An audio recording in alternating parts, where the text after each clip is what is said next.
Even the crickets here in the holler hold their breath sometimes. You can feel it in the air, a tension thicker than summer humidity. Hatfields and McCoys, they say, been at it since before the war, those two families. My pappy used to tell stories about Devil Anse Hatfield, meanest son of a gun this side of the Mississippi. Had 13 kids, all cut from the same honorary cloth. Now, over on the Kentucky side, there was Randolph McCoy, old Randall, they used to call him. Same story, a brood of boys itching for a fight. It all started with the pig, some folks say. Stolen or not stolen, depending on who you ask. But that was just the spark. The real fire came later, with guns blazing across the Tug Fork, men dying over land and pride. My cousin Asa, poor fella, caught in the crossfire, left a hole in our family that'll never mend. This here's the story of the Hatfield-McCoy feud, a saga of hatred and revenge that tore these hills apart. We'll meet the families, hear the gunshots echo through the hollers, and see if there's any truth to the whispers of a star-crossed love affair that bloomed in the shadow of all that hate. So pull up a chair by the fire, because this ain't going to be a pretty tale, but it's one worth hearing.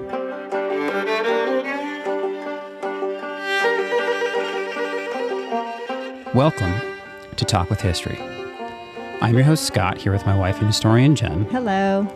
On this podcast, we give you insights to our history-inspired world travels, YouTube channel journey, and examine history through deeper conversations with the curious, the explorers, and the history lovers out there. Now, Jen, I'm just going to jump right into it. We are talking about a very popular, very famous family feud about the Hatfield-McCoys. Yes. We're going to go right into American folklore that happens to be based in actual history. Yeah, and this was kind of a fun one because you and I got some time away from the kids. My mom was watching the kids, and so we just kind of headed due west and started driving out towards the Kentucky-Virginia border area. Did some other history topics we've talked about before, but we discovered we were in Hatfield-McCoy country. And it was amazing because we always wanted to do this story. So being there, we just took full advantage of it. And we started at the visitor center, which is the best place to go in Pikeville, Kentucky. Yeah, I'm so happy that we stopped there first because we really got the best kind of lay of the land advice that you could ask for. And honestly, we both say it. After that trip, we said the nicest people we have met on our history travels through America were in Kentucky. They were amazing. They were so friendly. Like, because sometimes you feel a little bit like an interloper going around, especially with the camera. You're saying, "Hey, I'm looking for this. I'm looking for that." Not there. No, they were so welcoming and open. They treated us like family. It was truly amazing. So I would say if you're going to do any Hatfield and McCoy travel, exploring, start in the Visitor Center in Pikeville, Kentucky. And there's a couple reasons you want to start there. First of all, it's a cool little town. A lot of the history of the Hatfields McCoys happens in Pikeville, Kentucky, but you're going to get the best internet coverage there. And we're going to talk about that because once you start exploring outside of Pikeville, you're in the hollers. You're in the backwoods roads of West Virginia and Kentucky. You're right along the border there, and you're going to lose your internet coverage. So if you're trying to find specific locations, you won't be able to GPS them or look them up on your Google Maps or whatever you use, Apple Maps. You won't be able to use it. So at the visitor center, you can get a free brochure. It's the Hatfields and McCoys Historic Feud Driving Tour. And this was in Pikeville. Pikeville, okay, Kentucky, at the visitor center there. And it's located at 831 Hambly Boulevard in Pikeville, Kentucky. So it was a great guy there who helped us. He was so open and friendly. He kept telling us how Chris comes in all the time, and Chris loves it here. And I'm looking at him like, Chris who? Yeah, who are we talking about? I don't know. I know many Chris's. Yeah, and I'm like, okay. And he's talking about Chris Stapleton, who the country music singer, who we have his record behind us in our podcast, Traveler, because we love his music. We love the bluegrass. We love the sound of it. And I guess Chris Stapleton is from Pikeville, Kentucky. There was a couple other pretty well-known actors and Patty musicians. Loveless is from there. Dwight Yoakam. I think they call it was it Country Music Highway through there? But also there was an actor, most folks wouldn't quite know his name yet, but he's been in some really big stuff on Netflix. He was in the new version of Justified. But he was also in Hatfields McCoys. That's right. He played one of the McCoys. No, he plays one of the Hatfields. One of the Hatfields. Mm-hmm. Yeah. He plays the son. And he's from that area. It's really cool. And so, you're going to get, it's close to Loretta Lynn's house too. So a lot of people will go to the visitor center to get information about visiting Loretta Lynn's cabin. We have a whole episode on that, where you go, where you get your tickets, who you talk to if you want to visit there. A lot of people will get that information also from that visitor center. So that visitor center is great for that. And also if you're going to do the Hatfields McCoys, get the driving tour. You're going to want that brochure because it gives you step-by-step instructions after you get out of the city, and you're not going to have your GPS. And it's nice too, because you can sit there and kind of plan it out ahead of time, because a driving tour could probably, if you do the whole thing, it'll probably take you all day. But you can, in advance, kind of pick and choose the spots you want to go, how much driving you actually want to do. Plus, you can actually start there in Pikeville at the city courthouse. There's a little museum there that's all about the Hatfield-McCoys, as well as some other stuff in the area. Yeah, so it's the historic courthouse where they were put on trial. The second floor courtroom has now become a museum. And we went over there first, and we actually met an actual Hatfield. Yeah, so I told the story to a couple folks. We were driving around looking for parking near the courthouse, and I pull up next to a hospital. And we pull up next to this hospital, and we couldn't tell if it was hospital-only parking or if we could park there. And a security guard walks up. He's an older gentleman, probably in his early 60s. And he says, hey, he'd say, hey, can I help you guys? And we said, hey, we're looking for parking. We're trying to go to the courthouse. And so he had kind of pointed us off in another direction, just a little ways away. And then you saw his name tag, and his name tag said Hatfield. It said Hatfield. And so I asked him, yeah, are you a Hatfield? Are you related to Devil Anse Hatfield? And he said, yeah, it's my great uncle. And he actually owns the land where they had the feud, and the boys with the border where the boys were shot, where the McCoy boys were shot. And we're going to get into everything that happened. And he even said to us too, he's like, I guess the Hatfields won in the end. And I was like, oh my gosh. I know. We just laughed. We're like, okay. Yeah. I mean, he was very kind. He was very joking about it, very jovial. But we told him, we're like, oh my gosh, we're here to go see some of the sites and visit some of the locations. He's like, and he told us that little bit, but only in Pikeville, Kentucky. Yes. Would you be driving around and just randomly run into one of the Hatfields, one of the descendants of the Hatfields? I know, who actually lives on the land. So that was pretty cool. So what we're going to do is let's talk about what happened, the historic what happened. And then we'll talk about what you can see where, because in the city of Pikeville, you can see a couple things that are like the middle of the story and the end of the story. And you might be confused if you don't know the story. What is this place? I don't want to mention it right away. So I'd rather mention it in order of it, how it happened. But if you're going to drive and visit, you'd be ping-ponging all over the place to do that. You would want to go to everywhere in Pikeville and then start to branch out. So let's do the whole story, and then I'll tell you where you can go visit. I also want to talk about, there's a lot of popularity around the Hatfields McCoys because of the miniseries that came out with Kevin Costner and Bill Paxton. Bill Paxton, that's right. I will say that miniseries is very accurate. If you want to watch it, we actually watched it. I actually watched it while we were there again, because I hadn't seen it in years. Yeah, I think I watched it after the fact. Yes. Yeah. It's very well acted. They actually filmed it on location. Oh, did they? So all of those same places, they look just like that. And they're very accurate with how they tell the story and the timeline of the story. They do a very good job. So if you're interested in understanding more about the nuances of the story and how things are really interconnected and these families who just couldn't seem to get enough of each other, watch that miniseries. It's a 3-part miniseries. It's fantastic. It's really good. And that just goes to show how incredible and almost like how crazy the true life story is, that they didn't have to change much to make it, to Hollywood ready. Yeah, it's truth is stranger than fiction. And but remember, this is really played into American folklore. When you think about Star Trek, and Doc McCoy is related to the McCoys, like this is supposed to be very ingrained into our American culture now, which it is, this Hatfield and McCoy feud. But it all goes back to really the biggest feud of America.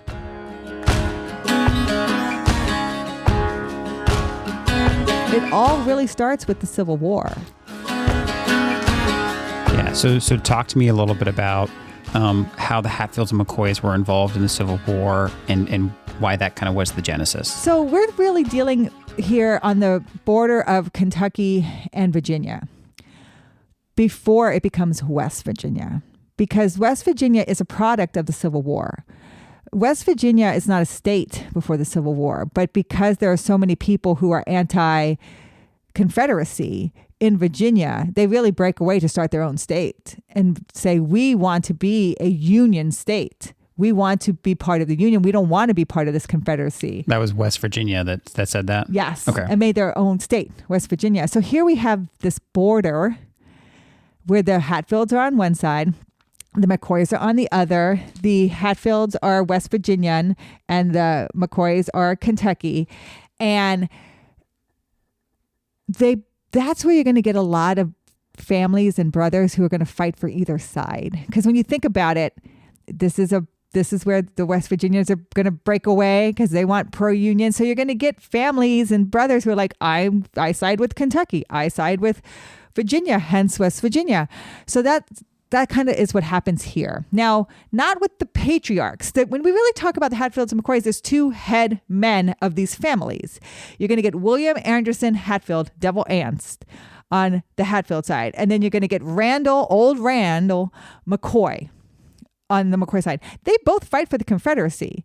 They both fight together for the Confederacy. Yeah. And in the miniseries, that is Kevin Costner and Bill Paxton. Yes. They both feel like it's their duty. Now, McCoy really feels like it's his duty. He wants to stay.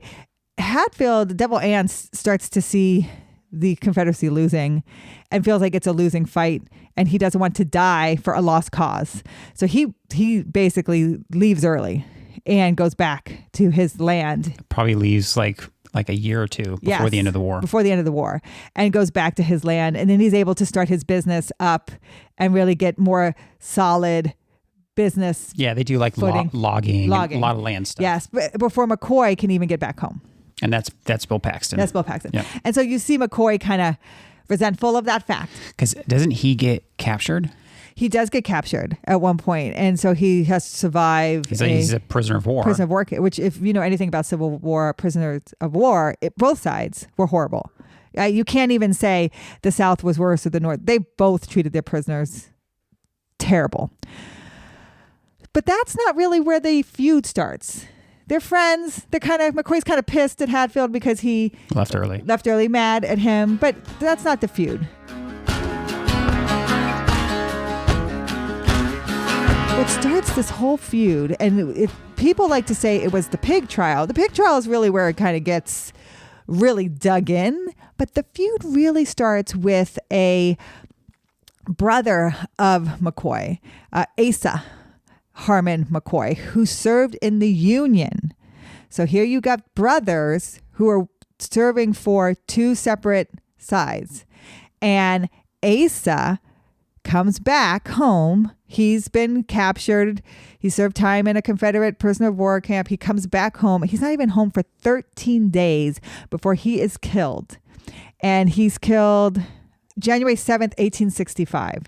So this is really before the end of the war.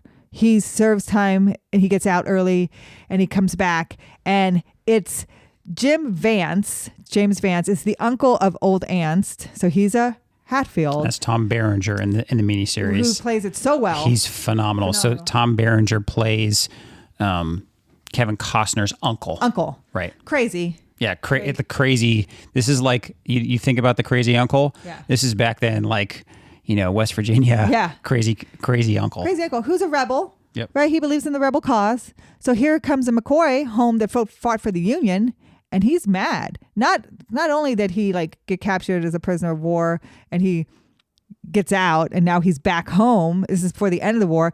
He's mad. So 13 days later, he's killed.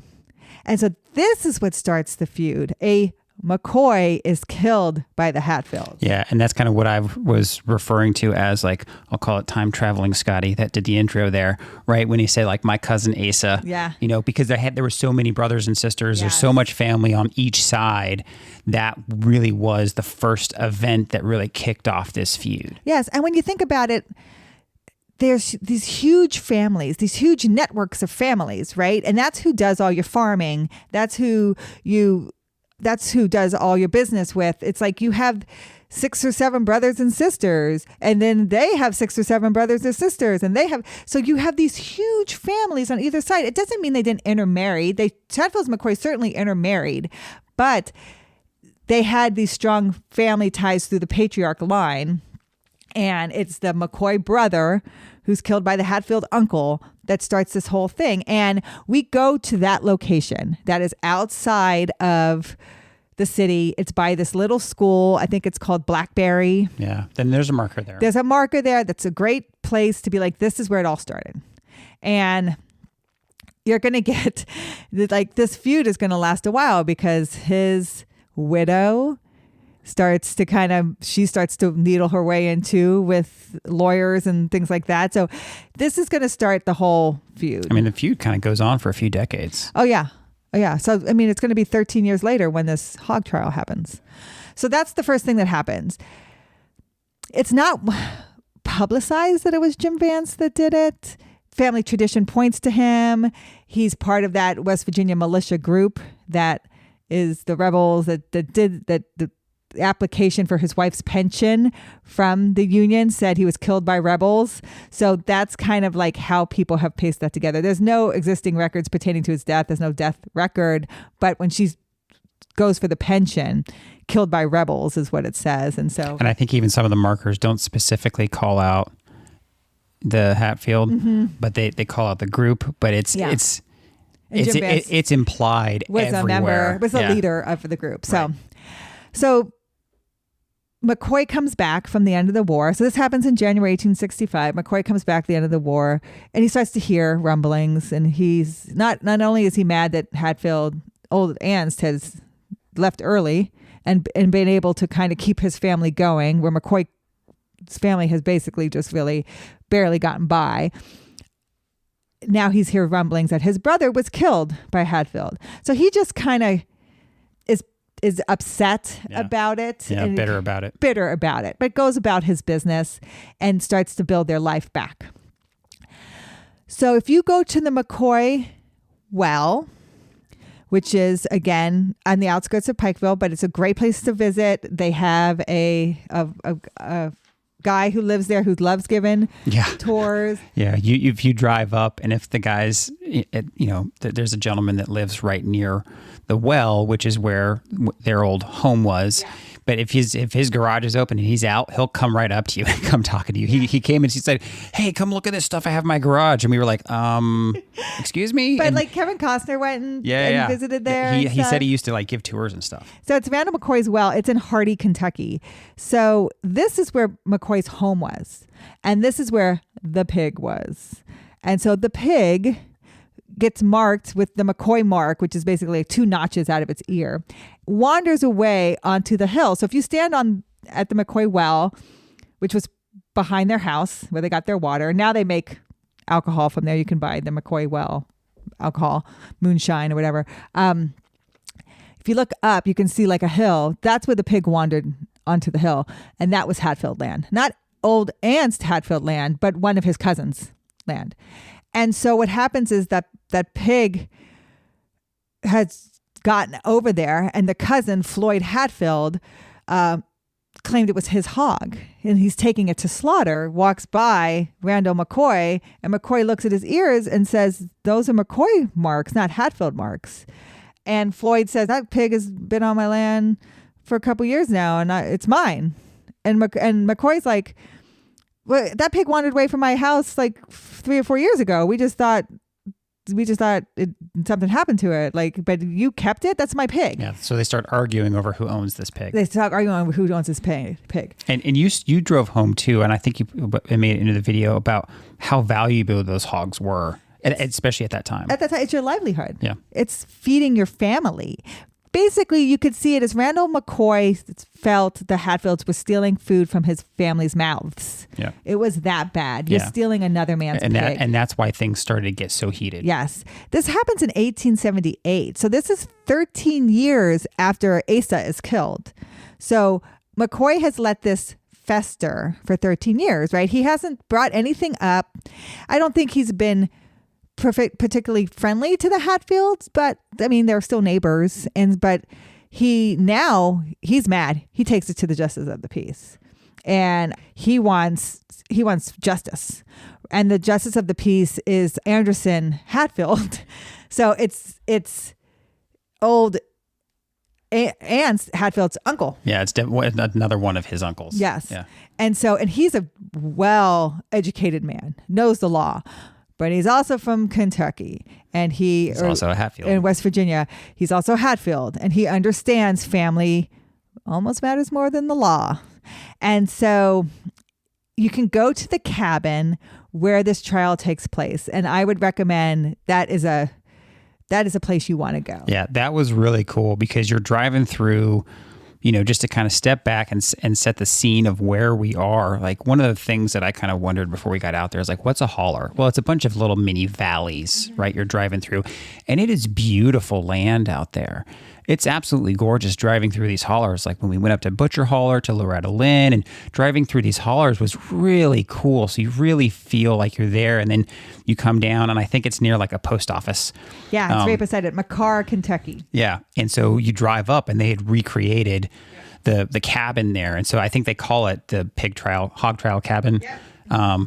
And it's in good shape. I'm sure at certain times of the year you might be able to go inside. We weren't able to. Yes, look in the windows. And there's other things that aren't actually too far from that cabin. Some other markers that we'll talk about in a little bit. But it was a beautiful time of year. We were there in October, and it was so neat to do. And if you're considering about going on these driving tour, I highly recommend this as one of your stops. Yeah, it's called the Preacher Anse Hatfield Hog Trial Cabin. And its location, it just gives you like a county road, 319, McCarr, Kentucky. And that's kind of how you're going to have to get around there. It really is like these old country roads.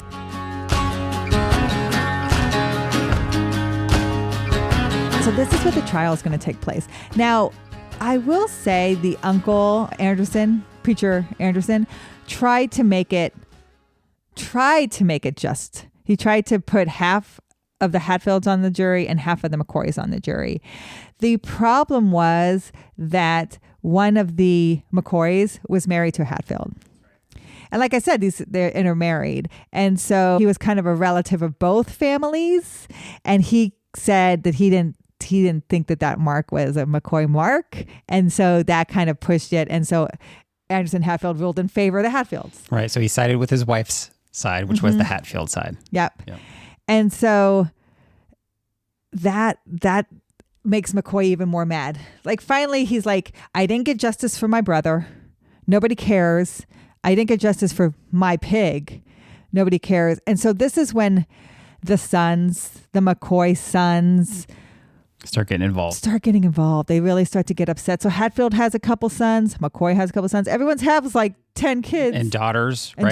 So Randall McCoy, right, who's the patriarch of the McCoy side, his sons start getting involved, and things start getting rowdy. So it's 2 years later, in June of 1880, that the testimony of the relative of the McCoys who was married to the Hatfield is killed by two of the McCoy sons. Because they're like, hey, you betrayed. They kind of in the miniseries, they kind of say, hey, you betrayed our side of the family, and they kill him. Now they are immediately arrested. But the Hatfields catch him. They see him do that, and they take him into trial. But they claim self-defense. And because nobody saw it, they say he came after us with a knife, which he probably did because they threatened him that they were going to kill him. So he pulls a knife and says, I'm going to defend myself. And then they just kill him. And so they claim self-defense. And you see in the miniseries that Anderson Hatfield, the piece, is getting very mad now at this point, because they're using the law, which is true, but he kind of bent the law in the first place for his brother to win the hog trial. Now the McCoys are bending the law in their favor to win the self-defense trial, and he just sees this escalating, right? Now a person was killed, Asa has been killed, a hog has been taken, now someone else has been killed. So we kind of have a person on the McCoy side has been killed and a person on the Hatfield side has been killed. So that's where we're at right now. This is 1880. So it's kind of right now an eye for an eye. But this is going to escalate now with a daughter.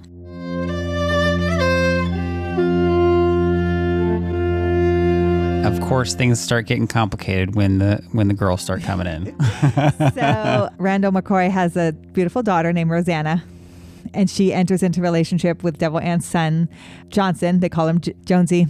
And she leaves her family to live with them because Randall McCoy basically disowns her when he finds out that she likes him, right? He's so mad still.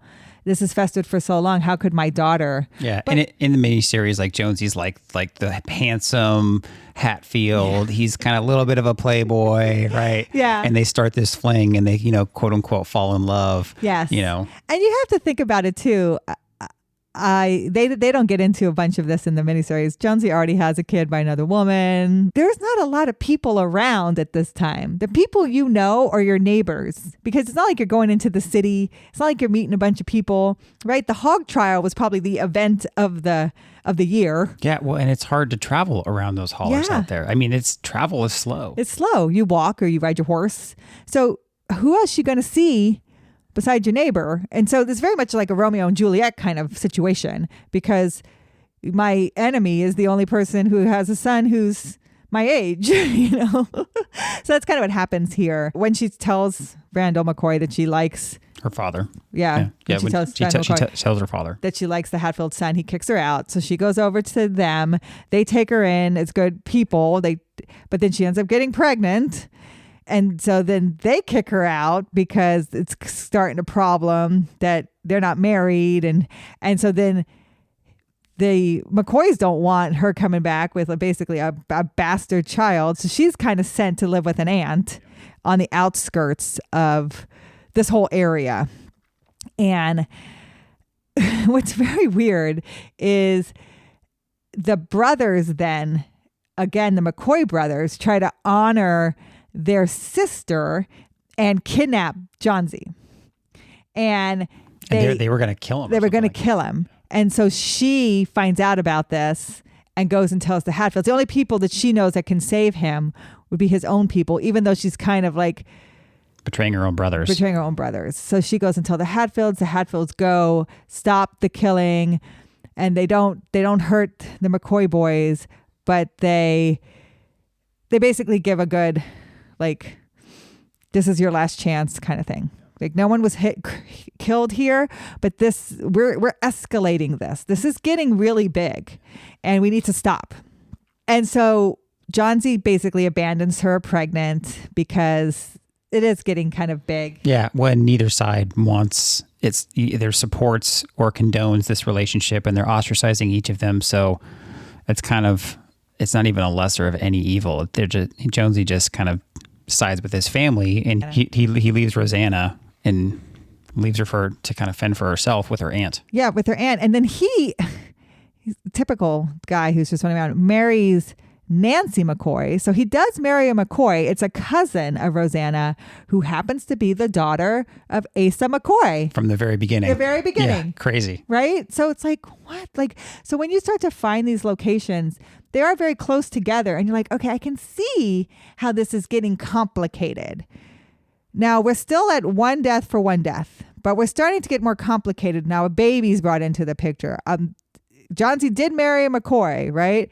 So what's the next thing that kind of takes it to the next level? So we're back at the cabin, the hog trial cabin.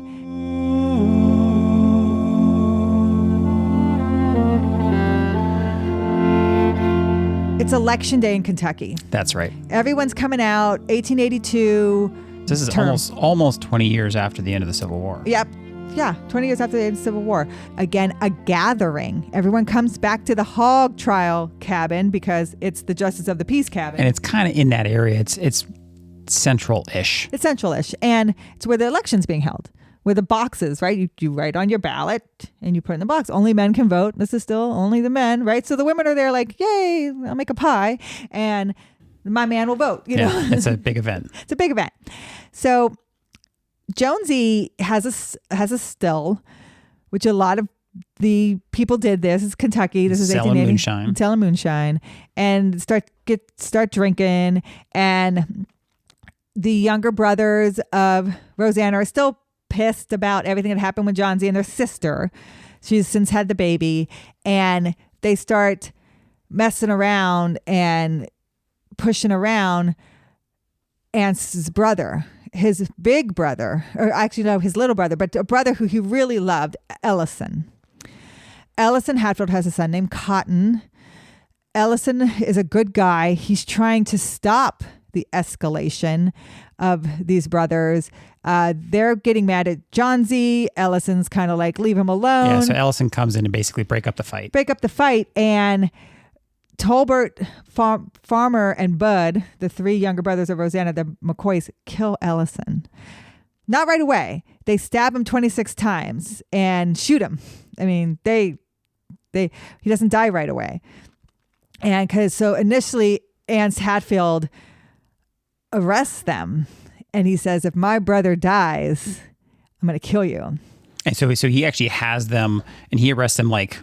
It's not like he doesn't take them to the county jail. Like he's holding them on his land. On his land. He basically is like a group of vigilantes. And he won't let them be taken to Pikeville. And the McCoy family Randall McCoy tries to get them taken to stand trial. He's trying to get them legally to Pikeville, which as you see is probably about 20 minutes away. Yeah, for us driving. Yes, but imagine in a wagon or something. But the brothers are taken by force by Anse, and they're held up. And then when Ellison dies, all three of the brothers are killed by the Hatfields. They're tied to these pawpaw trees and shot numerous times. A total of 50 shots were fired. Their bodies were bullet riddled. And soon you can go to those pawpaw trees. They are close. We didn't go there. It's one place we didn't go. You can walk over to them. That's where that Hatfield guy was saying he owns the land. He owns that land, but you can go visit there if you want to. It's pretty close to the hog trial cabin, and you can just basically walk out into the clearing and you can see where they were tied to the trees and shot. Yeah. So now things are just kind of out of control. Yeah. Now things are out of control because these three, they killed Ellison. Then the Hatfields come back, take these three. They kill these three. I mean, you just line them up and shoot them.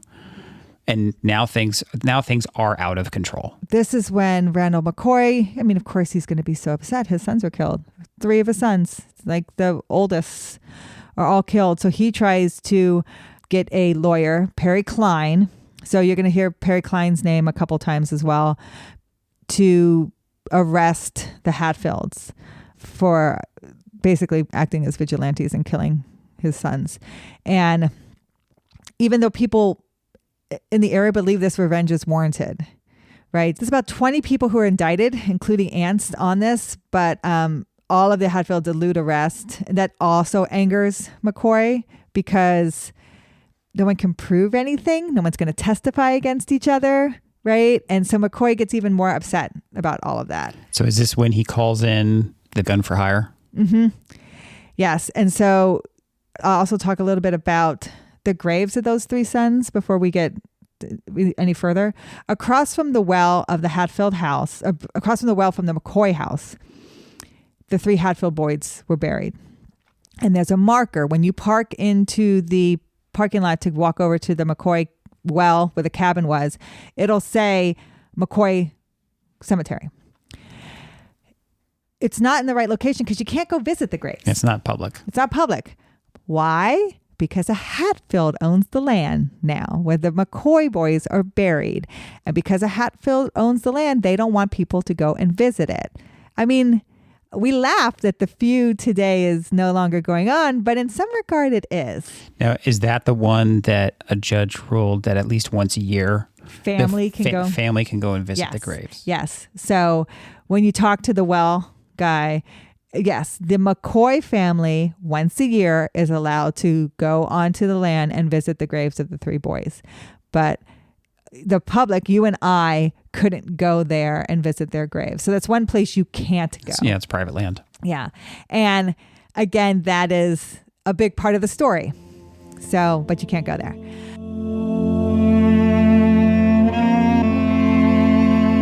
McCoy feels like he can't get justice. And Perry Klein, the lawyer who at some point tried to sue Hatfield for his land, but was caught in some kind of doing it sketchy or something. Yeah, it wasn't right. He was doing something that wasn't. It was definitely fraud, and Hatfield caught him. So Perry Klein was kind of upset that he was caught in his wrongdoings. They hire a man to come in and basically catch Hatfield. Yeah, isn't this Bad Frank Phillips? Bad Frank Phillips is brought in. You're going to get McCoys and Hatfields who are basically trying to tie up loose ends and cover their stories and cover their tracks. Hatfield kind of goes into hiding on his land, won't let anybody on his land that he doesn't know, very afraid of what repercussions could happen to him.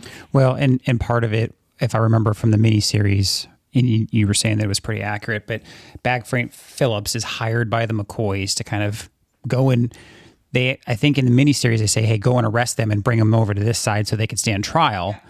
But Hatfields have it so locked up on their property that they can't go over. And Bad Frank Phillips, again, in the miniseries, had this reputation of being a little bit of a wild kind of gun for hire. And rather than trying to arrest, he just, ended up starting to kill some people. Yeah. He started to kill cousins of the Hatfields that made Anse Hatfield more mad. I would say Anderson Hatfield, old Anse Hatfield, understood the predicament he was in and maybe didn't agree that what he was doing was orthodox. But once his family members start to get killed, he feels like he has to be the one to rectify the situation. And it deserves someone else to be killed for a family member of his being killed, even if he wasn't in the right. Yeah, you could tell that Kevin Costner's character, who's Devil Anse, right? Devil Anse Hatfield, was torn. He did a good job of portraying this needs to de-escalate, but ultimately is just pushed across the line to defend his family rather than take the high road, be able to take the high road and bring things, back down to normalcy. And so they really play that up, and eventually even him, Devil Anse Hatfield, Kevin Costner's character, is just like, okay, that's it. We're done. Like this is us versus you, and I am on the Hatfield side, kind of no matter what. Yes. So it's at this point that the Hatfields are so sick and tired of being afraid that they fight back. And it reaches I would say the feud reaches its peak here. And this is why the McCoy cabin no longer exists. This is 1888. It's New Year's Eve. And Vance. Crazy uncle. Crazy uncle with Cotton, who's Ellison's son. And in the show, he has the name Cotton because he's most likely... He's simple-minded. Yeah, simple-minded, right? Yeah. And I think that's even true to life. Yeah, they treat him like cotton. Yeah, but again, loved within the Hatfield side. And but slow. Right. His mental capacity is diminished. And so the Hatfields surround the McCoy cabin. So it's Sarah and Randall with all their children. So boys and girls. And Cotton is told to go around back, and if anyone tries to leave from the back, shoot them. Right. So they're coming for him, yes. And his wife, and they're standing outside the cabin yelling for him to come out. Yes. And she says, don't. She sends him out the back, yes. And he escapes before Cotton gets there. And he had run off, and then she starts sending the daughters, the girls out, and that's when Cotton kind of shoots one of the daughters. So her idea is if they don't think you're home, they'll leave us alone. right? So if you run, because if you go out there, they're just going to kill you. So if you run and pretend like you're not here, they'll leave us alone. Well, they don't leave them alone. They end up killing 2 of the boys, and they beat Sarah, almost killing her, by Vance and Johnsy. Yep. And then they burn the cabin down. And like I said, one of the daughters is killed. So the remaining McCoys will move to Pikeville. Like in the city. And that McCoy house is there. Yeah, it's like a restaurant. It's a restaurant now. So we visit there. So like I said, there are things you're going to want to see in Pikeville. That McCoy house is after the fire of 1888. Is where they move and live. They spend the rest of their lives there in Pikeville. That's the thing you're going to want to see in the city. So after that, Cotton is going to be arrested and stand trial for the murder. And he's found guilty. And he's hanged in the square of Pikeville. So that's another place you can visit in the city of Pikeville. And it's not like he was taken at night and hanged. He was like, this was a public execution. A public execution. Ellison Cotton-Top Mounts was executed by hanging and buried in an unmarked grave. And if I remember correctly, this is kind of the thing that finally ends it. Yeah. You know, at least as far as the events go, is everybody's out there from both sides of the family as well as the rest of the public.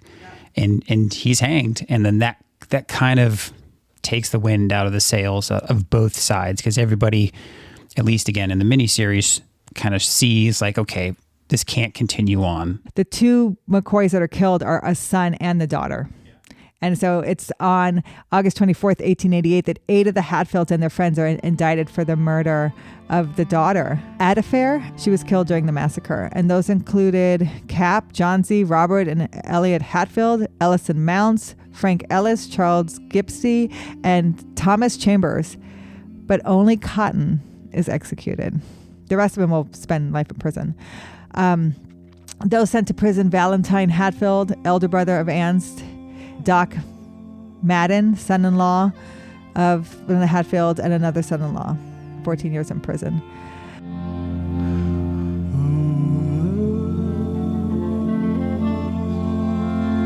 So this is basically the end. This is where, again, after Cotton is hanged, the feud dies out. Also, they believe because the McCoys moved to Pikeville and they're far enough away from the Hatfields that this feud dies out. After this, there's no real back and forth. The fighting between the families ceased after the hanging, but the trials continue until 1901. Trial of Johnsy, sentenced to life imprisonment for his involvement in the New Year Massacre. So Johnsy will have life in prison. And so then you get like the modern era in 1979, Family Feud had the Hatfields and the McCoys on the Family Feud. Oh, did they really? Yeah, they did. Like it was a cash prize and a pig kept on stage during the game, right? And the Hatfield family won more money than the McCoys. Now, I think you said it in the video, it was the early 2000s that eventually both families kind of came together and signed something that said, hey, this feud is done. Yeah, so they did a joint family reunion in 2000. It garnered national attention. 5,000 people attended. And that's when they basically signed a truce. Yeah, I mean, kind of, it was ceremonial, but it actually, it meant something. It meant something. I mean, you still have the issue with the graveyard, right? That happened in 2002, a lawsuit about that graveyard, which is when just they can be visited once a year. But there is pretty much a truce between the families now. And now they do like a big Hatfield-McCoy festival. It's a 3-day weekend in June. People come and visit. Other things you can go and see that we went and see is you definitely want to see the graves. So in the city of Pikeville, you want to go see the McCoy graves. You can see Randall, Sarah, and Rosanna. And that was near like a fire station, if I remember correctly. You have to park across the street, and it's a walk. So it's definitely not somebody who is in a wheelchair or can't do stairs. It's not accessible. It's not handicap accessible. It's basically straight up with a bunch of stairs. But it's neat to see their graves there. You can also visit the Hatfield graveyard. That's farther out, old roads. We didn't go all the way out to that.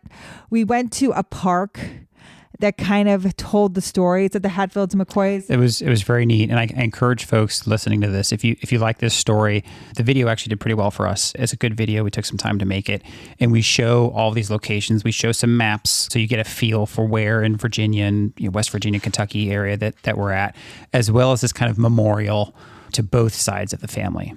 Yeah, and in case you were wondering, Rosanna's baby doesn't make it past 1 year old. She dies. She has a little girl. So you can also visit Aunt Betty's house and Rosanna's baby's grave site. That's in Goody, Kentucky. All of these locations are on the driving tour. So when you see the driving tour, you can see how out in the middle of Kentucky, West Virginia you are. And again, you're not going to have great cell phone coverage. So again, I remind you to please download the locations beforehand or take the map with you. Perry Klein's gravesite is available to you if you want to see that as well. And the Cotton Top hanging site. Again, you can go to the pawpaw trees. And then last but not least, you can go to Devil Hatfield's monument at his gravesite. There's a statue of him there, so you can go and visit that as well. There's some other places off the beaten path. Bad Frank Phillips' grave is out there. He ends up marrying Nancy. That's right. Who was married to John Z. Yeah, even he did the dude in the show too. Yeah, and he was, again, the daughter of the very first person who was killed. So I talk about this, like this was very much, as you start to visit these sites and go to these locations, they're not far away from each other enough that you can see how these families are so intertwined. And this feud is long-term. But what has happened with these two names is they're synonymous now with any kind of feud. Any sort of family feud. Any family feud, any feud between two people that maybe were close at one time and now are not. Maybe a feud that's lasted a couple years. Maybe a feud that is deeply ingrained in you when you're like, I hate him like the Hatfields hate the McCoy. Like something that is deeply seated in you. It's used in that vernacular now. It's become a part of our American psyche, this Hatfield and McCoy feud. So it was really neat to go out there and to visit and to see it, to understand it better, to kind of give these people more agency and to understand their lives a little bit more. But I was really honored to go there to talk to the people. And like I said, the feud is not a hateful thing anymore. Everybody talks about it pretty much with a smile on their face. They're very open. They talk about everything and openly and happily. So it really is now just if you're coming to ask about it, you're considered kin. You're considered part of America because it's something that it belongs to all of us now. It's all of our story. Yeah, even though there are those with the name still today, it's more local legend than it really is anything else.